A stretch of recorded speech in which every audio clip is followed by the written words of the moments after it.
Halo semuanya, kami dari kelompok 10 akan menjelaskan apa sih itu pajak pusat dan pajak daerah. Nah, sebelumnya izinkan kami memperkenalkan diri terlebih dahulu. Dari saya sendiri Amelia Pinggara Fitriana, absen 20 dengan NIM 292, dan rekan saya. Nama saya Vera Permanik dengan NIM akhir 282, nomor absen 10. Selanjutnya saya, Jilan Kamahanan Diansa Desa dengan nomor absen 25 dan 3 NIM akhir 610.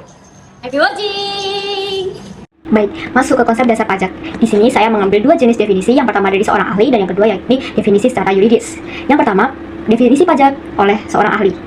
Menurut Profesor Rahmat Sumitro, pajak adalah iuran rakyat kepada kas negara berdasarkan undang-undang yang dapat dipaksakan tanpa mendapatkan jasa timbal balik yang langsung dan digunakan untuk membiayai pengeluaran umum. Lalu yang kedua, definisi pajak secara yuridis. Pasal 1 Angka 1 Undang-Undang Nomor 28 Tahun 2007 tentang Ketentuan Umum dan Tata Cara Perpajakan, pajak itu diartikan sebagai kontribusi wajib kepada negara yang terutang oleh orang pribadi atau badan yang bersifat memaksa berdasarkan undang-undang. Nah teman-teman, kenapa sih pajak itu dibagi menjadi pajak daerah dan juga pajak pusat? Hal ini dilakukan karena Indonesia menerapkan asas desentralisasi fiskal dan otonomi daerah, sehingga pemerintah daerah itu diberi kewenangan untuk mengelola sebagian pendapatannya secara mandiri. Pajak pusat dikelola oleh pemerintah pusat melalui DJP, contohnya seperti PPH dan juga PPR, yang digunakan untuk mendukung APBN. Sedangkan pajak daerah dikelola oleh pemerintah provinsi maupun kabupaten atau kota. Seperti apa? Pajak kendaraan bermotor, pajak hotel. Nah, di sini itu digunakan untuk mendukung APBD dan juga pembangunan daerah. Pembangunan ini juga memiliki dasar hukum yang jelas loh teman-teman, yaitu dari pasal 23A UUD 1945, UU KUP dan juga UU nomor 1 tahun 2022. Dengan adanya pembagian tersebut, pengelolaan keuangan negara menjadi lebih efektif dan pembangunan daerah dapat berjalan lebih mandiri. Lalu, apa sih pajak pusat itu? Nah, definisi pajak pusat merupakan jenis pajak yang dikelola langsung oleh pemerintah pusat melalui Direktorat Jenderal Pajak atau biasa disebut DJP yang berada di bawah naungan Kementerian Keuangan Republik Indonesia. DJP memiliki tanggung jawab dalam pemungutan, pengawasan, serta pelayanan kepada wajib pajak agar penerimaan negara dari sektor pajak berjalan secara optimal. Lalu, pajak pusat itu juga dibagi beberapa jenis teman-teman. Yang pertama, PPH atau pajak penghasilan. Pajak penghasilan ini adalah pajak yang dikenakan atas penghasilan atau pendapatan yang diterima oleh orang pribadi maupun badan usaha. Contohnya apa? Gaji karyawan atau keuntungan perusahaan. Yang kedua, PPN atau pajak pertambahan nilai. Pajak yang dikenakan atas transaksi jual beli barang dan jasa. PPN biasanya juga dibayar konsumen saat membeli barang atau menggunakan jasa. Yang ketiga adalah PBB atau pajak bumi dan bangunan. PBB adalah pajak yang dikenakan atas kepemilikan atau pemanfaatan tanah dan bangunan. Contohnya apa? Rumah, ruko, dan ataupun lahan. Nah, yang terakhir yaitu bea lelang dan juga bea materai. Bea lelang itu apa sih? Bea lelang itu pungutan atas transaksi penjualan barang melalui proses lelang. Lalu bea materai adalah pajak atas dokumen tertentu sebagai bukti hukum seperti surat perjanjian atau dokumen bernilai tertentu.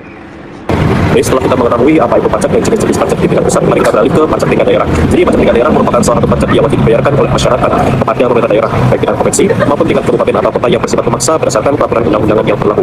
Pajak ini digunakan sebagai pendapatan asli daerah atau PAD untuk BI penyelenggaraan pemerintahan dan pembangunan, termasuk pelayanan publik bagi masyarakat. Dan pemungutan ini dilakukan oleh pemerintah daerah sesuai dengan kewenangan yang hanya berlaku di wilayah administratif daerah tersebut, sehingga hasilnya digunakan langsung untuk kepentingan masyarakat di suatu daerah tersebut. Dan selanjutnya mari kita beralih ke jenis-jenis pajak daerah. Pajak daerah tingkat provinsi diklasifikasikan adalah beberapa jenis untuk mendukung pengelolaan keuangan daerah serta pembayaran pembangunan di tingkat provinsi, yakni terdapat 4 poin yang akan kita bahas di poin ini.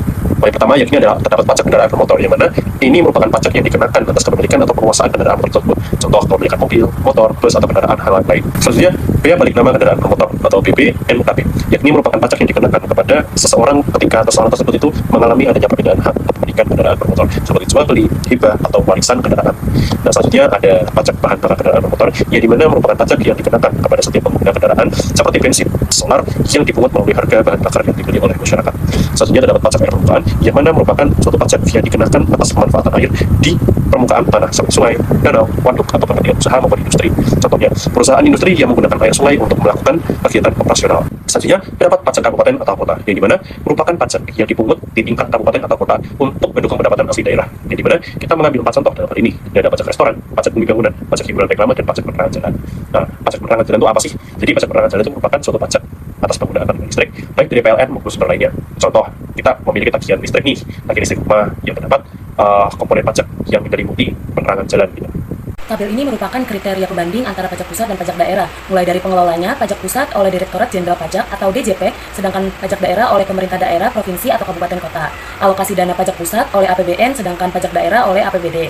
Skala dan aturan dari pajak pusat itu nasional, yaitu berlaku seragam di seluruh wilayah Indonesia, sedangkan pajak daerah itu lokal atau aturan dan tarifnya menyesuaikan perda masing-masing. Berikutnya mengenai tantangan pengelolaan pajak pusat. Pertama, banyak wajib pajak belum melaporkan kewajibannya secara akurat dan tepat waktu. Kedua, adanya tantangan dalam menekan praktik penghindaran dan penggelapan pajak. Ketiga, masyarakat mengenai peran vital pajak bagi pembangunan infrastruktur nasional masih belum merata. Lalu ada juga tantangan pengelolaan pajak daerah. Pertama, kapasitas sumber daya manusia atau SDM pengelolaan pajak daerah masih terbatas. Kedua, infrastruktur teknologi administrasi pajak yang belum merata antar daerah. Dan yang ketiga, tumpang tindih regulasi dan tingginya ketergantungan antara pajak tertentu, misalnya pajak kendaraan bermotor. Dari pemaparan yang telah disampaikan, dapat disimpulkan bahwa pajak pusat dan pajak daerah merupakan dua pilar yang saling melengkapi dalam sistem perpajakan di Indonesia.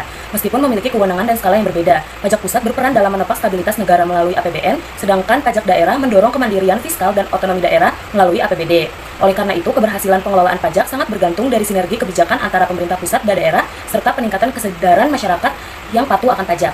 Sekian, terima kasih.